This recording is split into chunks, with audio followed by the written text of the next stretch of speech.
ক্ষমতার কেন্দ্রবিন্দুতে থাকা মার্কিন প্রেসিডেন্ট ডোনাল্ড ট্রাম্পের আগ্রাসী ও বিতর্কিত নীতিতে ক্রমেই বাড়ছে আন্তর্জাতিক উদ্বেগ। ভেনেজুয়েলার সামরিক হস্তক্ষেপ, গ্রিনল্যান্ড দখলের পরিকল্পনা এবং মুসলিম দেশ ইরানের অভ্যন্তরীণ বিষয়ে সরাসরি মন্তব্য, সব মিলিয়ে তার একের পর এক বিতর্কিত পদক্ষেপ থামছেই না। তবে এবার ট্রাম্পকেই থামাতে অর্থাৎ ক্ষমতাচ্যুত করার কঠোর হুঁশিয়ারি দিয়েছেন ইরানের সর্বোচ্চ নেতা আয়াতুল্লাহ আলী খামেনি। বিস্তারিত শিহাব ইসলামের ডেস্ক রিপোর্টে। ইরান ও যুক্তরাষ্ট্রের মধ্যে উত্তেজনা এখন নতুন মাত্রা পেয়েছে। যুক্তরাষ্ট্রের প্রেসিডেন্ট ডোনাল্ড ট্রাম্পকে সরাসরি ক্ষমতাচ্যুত করার হুঁশিয়ারি দিয়েছেন ইরানের সর্বোচ্চ নেতা আয়াতুল্লাহ আলী খামেনি। একই সঙ্গে চলমান বিক্ষোভে অংশ নেওয়া ইরানি জনতাকে নাশকতাকারী বলে আখ্যাও দিয়েছেন তিনি। 9 জানুয়ারি দুপুরে রাষ্ট্রায়ত্ত টেলিভিশনে দেওয়া এক ভাষণে আয়াতুল্লাহ খামেনি বলেন, ইতিহাস প্রমাণ করে যে অত্যাচারীরা কখনো দীর্ঘদিন ক্ষমতায় থাকতে পারে না। তিনি ফারাও, নমরুদ ও ইরানের সাবেক শাহ মোহাম্মদ রেজা পাহলবির উদাহরণ টেনে বলেন, ট্রাম্পও তাদের মতো পরিণতির মুখোমুখি হবেন।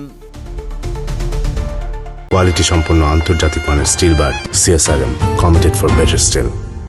খামেনির ভাষায়, ডোনাল্ড ট্রাম্প একজন অত্যাচারী ব্যক্তি, তাকেও ক্ষমতা থেকে নামানো হবে। তিনি আরও বলেন, ইরানের বিক্ষুব্ধ জনতা বিক্ষোভের মাধ্যমে যুক্তরাষ্ট্রকে ইরানে হামলার জন্য উস্কানি দিচ্ছে। যে ব্যক্তি নিজের দেশ চালাতে জানে না, তাকে খুশি করতেই কিছু মানুষ ব্যস্ত। প্রেসিডেন্ট ট্রাম্পের আগে শেখা উচিত কিভাবে দেশ চালাতে হয়। চলমান সরকার বিরোধী আন্দোলন সফল হবে না বলেও মন্তব্য করেন খামেনি। তার দাবি, ইসলামী প্রজাতন্ত্র লাখ লাখ মানুষের রক্তের বিনিময়ে প্রতিষ্ঠিত এবং কিছু নাশকতাকারীর তৎপরতায় এই সরকার পতন হবে না। দীর্ঘদিন ধরে ইরানের মুদ্রা রিয়ালের অবমূল্যায়ন, চরম মূল্যস্ফীতি ও জীবনযাত্রার ব্যয় বৃদ্ধিতে সাধারণ মানুষের মধ্যে অসন্তোষ বাড়ছিল।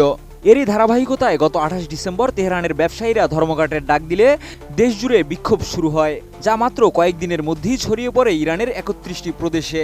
শহর থেকে গ্রামে সবখানেই আন্দোলনের তীব্রতা বাড়তে থাকে এবং কার্যত অচল হয়ে পড়ে গোটা দেশ।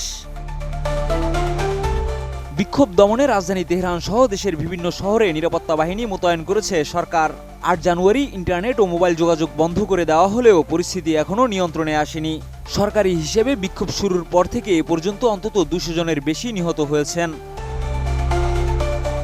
এই পরিস্থিতিতেই যুক্তরাষ্ট্রের প্রেসিডেন্ট ডোনাল্ড ট্রাম্প হুঁশিয়ারি দিয়েছিলেন, ইরানের নিরাপত্তা বাহিনী যদি বিক্ষোভকারীদের উপর কঠোর দমনপীড়ন চালায়, তবে যুক্তরাষ্ট্র সামরিক হামলার বিষয়টি বিবেচনা করতে পারে। আর এরপরেই আসে খামেনির কঠোর বক্তব্য। শিহাব ইসলাম, ATN নিউজ।